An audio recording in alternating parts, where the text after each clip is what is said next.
All right, people, this is very exciting. We have for us the opportunity to participate in the PPL NX. So in this case, we're in the Koko Division. Going to be doing a draft analysis here. Let me kind of break down how this draft league is going. So, 48 coaches, bro. This is crazy. We got so many people. This is like 3 times as many people as we're used to. But with that, all those people are being broken down into 4 draft pools. So each draft pool has 12 people. Then each of those draft pools that we got the Pokemon from is further split into 2 divisions. So each of those little mini divisions will have 6 people. We had 120 points to get 10 to 12 Pokemon. And here's the biggest thing. There's no Terra in this thing, bro. And they actually, like, there's some Pokemon that are banned. I guess because they knew that they um, certain Pokemon, with it being 12 people and only 6 people battling each other, Mons like Dragapult and Iron Vow just aren't there. I don't even think Raging Bolt is here. So they cut down the power level quite a bit here. And there's no Terra, so it'll be interesting. It's kind of like, think like, it's like just the classic OU battles, bro. Honestly, is what it is. So going to be at level 100, pretty standard. Now each of the 6 coaches in each division, they're all going to battle each other, and the 2 coaches with the best record are going to be the ones to move on to playoffs. And there's like a whole point system. I'm not even sure how the point system works. I'm going to let them take care of that. I'm just focused on doing the best I can. So in this league, I think I was kind of towards the back for the draft. But at this point, I was kind of overlooking the Pokemon. I was like, what's the best Pokemon I can get? And I didn't realize, if I would have realized maybe, that, what's it called again? There's some crazy stuff here. Like Shed Tail's allowed. I think Tailgaloo if he's allowed. No Terra, though, of course. But, with that being said, the first Pokemon that I chose to pick was Dragonite. So Dragonite was still there. I had my eyes on a Dragon Fairy Steel Core. With it being 12 people here, I figured that my odds of getting a good Dragon Fairy Steel would be increased. Because usually with 16 people, a lot of the good dragons are taken early on. You know, Iron Vow is gone, a lot of the good stuff's gone. They cut some of that stuff out, but because there's less people to fight over a lot of the good stuff. So I was able to snag D-Knight. It's not like there was a lot of the top tier usual Pokemon there. So for me, Dragonite, round 1 pick in this case, pretty decent. Multi-scale, Dragon Dance, E-Speed priority. I love my priority.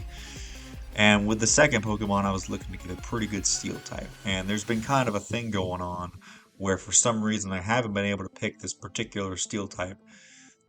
Basically since my first ever draft league on YouTube, the YCL. But in this case, folks, we finally did it. We finally got Scizor. Now, whether or not this actually counts, I don't know, because it's kind of a shorter season than usual. But we did manage to snag Scizor. And with that, I'm going to have 2 very good physical priority Pokemon here, and pretty bulky ones as well. And they pair off pretty well with each other. Dragonite can help with the fire weakness on Scizor. Scizor helps with the ice weakness on D-Knight and the fairy one too. So pretty good pairing together here. And I wanted to round out this with a nice fairy type. So I wanted to actually try out a Pokemon I haven't used before in draft, and that is going to be Screamtail. So Screamtail was still there. I figured, because a lot of times I feel like my psychic types, they give me a bit of a dark weakness. So with this, it'll kind of cancel that out. Of course, I'm going to, the Pokemon can't, to give me a true dark weakness. True dark resistance, my bad. But this Pokemon gets rocks, it gets wish, it gets baton pass. It's very fast at base 111 speed, which is key. I'm able to, it has a wide coverage of moves, even with its low special attack and attack stats. I mean, if I can catch something off, then we can be in business. Then we have Crocodile here, who is going to be another stealth rocker for us. A nice dark resist. We've already got two fighting weaknesses. That's great. This thing could also be Moxie with a Choice Scarf and put in some work that way. But usually I like to run like defensive Rocky Helmet, honestly, on this thing. And yeah, Earthquake, knockoff, good coverage. So that's Crocodile. Then we've got Tentacruel, a Pokemon I've also really been wanting to use in draft. Very good rapid spinner in my opinion because it has access to flip turn. So you can rapid spin, you can flip turn out. It also has access to T-Spikes. So in my opinion, superior to its cousin Toadscruel because it doesn't have that 4x weakness. And it's very good Spadef. It doesn't have that ability. Mycelium Might, which can be useful sometimes, but for the most part, it kind of just slows you down. In this case, it can retain that base 100 speed, and it has good abilities in Clear Body and Liquid Ooze.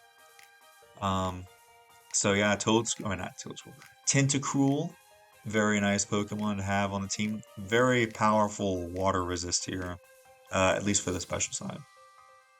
Next up, we have some big Dirge, Skeledirge, carrying over from UNPL, where I'm also using Skeledirge.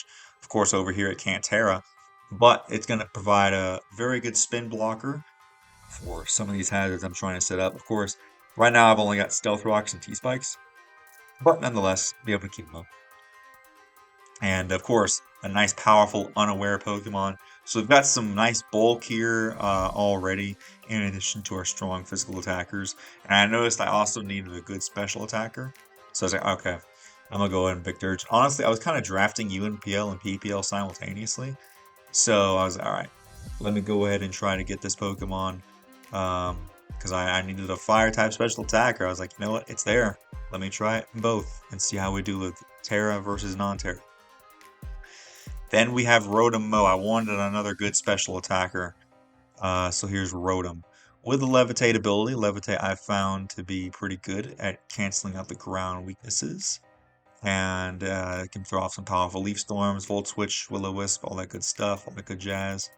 Obviously not quite as good as its Rotom Wash or even its Rotom Heat variants, but I think for what it's worth, I think this Pokemon can provide some good stuff for me. And at this point, I've only got one other ground immunity, so I kind of need something else because I've got Tentacruel and Skeledirge there. So next up, we are going to have Garganacl here. Garganacl was kind of just at this point a nice rock type to be able to have the Purifying Salt, another Stealth Rocker, just another defensive Pokemon because Tentacruel is more the def, sorry. Screamtail can be either way. Of course, Crocodile, Eyes, Intimidate, but I wanted just a nice, solid physical wall that I could have just in case. Another Stealth Rocker. So, wanted to try that out. And then next up, we are going to have Breloom. One of the nice physical fighting type. Again, more priority. We can also have Spore on this guy. I already do have a grass type, but it provides another grass resistance, considering that we got not a grass resistance. Well, it does do that, but a ground resistance, considering we have the Garganacl there as well. I think the main thing I was thinking with Garganacl, honestly, was the fact that the Purifying Salt will also resist Ghost. So that because we've got the Dirge and the Screamtail, that way the Crook and the Garganacl will both resist Ghost. So I was kind of obsessed with the type charts this time when I was doing all the drafting in all these leagues. Though honestly, I don't know. I don't think I have the type chart this time. So finally, the last regular member is going to be Yanmega here. So Yanmega, another flying type, another ground immunity. At this point, I was alright. I've seen Tinted Lens pop off. Let me see if I can try to get a nice strong special attacker with Tinted Lens and put in some work with that. Of course, it can't Terra, but I figured it'd be fun to try out nonetheless. And in addition to these Pokemon, at this point I had used up all my points, but there was a stipulation in the rules of this league that said that if you chose to, you could draft a NFE that was not listed at one point. for free as kind of like a mascot. And the best Pokemon that I can think to represent that role is none other than Azurill. Now, Azurill, for me, if you guys haven't seen the video where I transferred my shiny Azurill from Pokemon Black and White 2 into, what's it called? Into Sword and Shield. And honestly, I think Azurill was the first shiny Pokemon I found at full odds in the old generations. I know I found a shiny Tentacruel, but that was probably like later. Like this Pokemon was a long time ago from when I first got Black and White 2 in like when was that? 2015, 2016, somewhere around there. So this thing's old. It's crazy. So yeah, Azurill, very hyped to have. Just kind of like a little mascot here. A tease to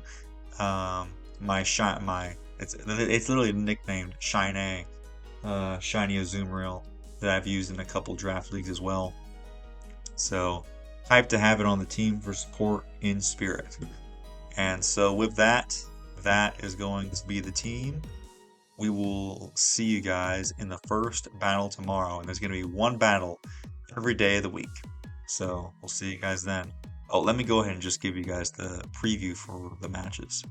So Monday, we face off against Lars, a very good, strong, competitive battler right off the bat. Then Tuesday, we go up against Wreck-It Mike. I've seen a lot of their content on YouTube in the past. Very good opponent. And we're going up against Volume on Wednesday. A very exciting match there. Thursday, going up against Grum, who we've a very well-known opponent that we faced multiple times in UNPL, and we are also facing again this season. So good to have a nice preliminary match kind of for UNPL here as well. And finally, we are going to be going up against Arc for the first time. They've been a big UNPL commentator, so I'm excited to finally face them head to head here in the PPL NX. So that's the schedule. And again, if we can make it to the top of the standings, then we move on to the next round. But first, we got to make it through all five of these matches here. So that's going to be the team. We'll see you guys in the battle tomorrow.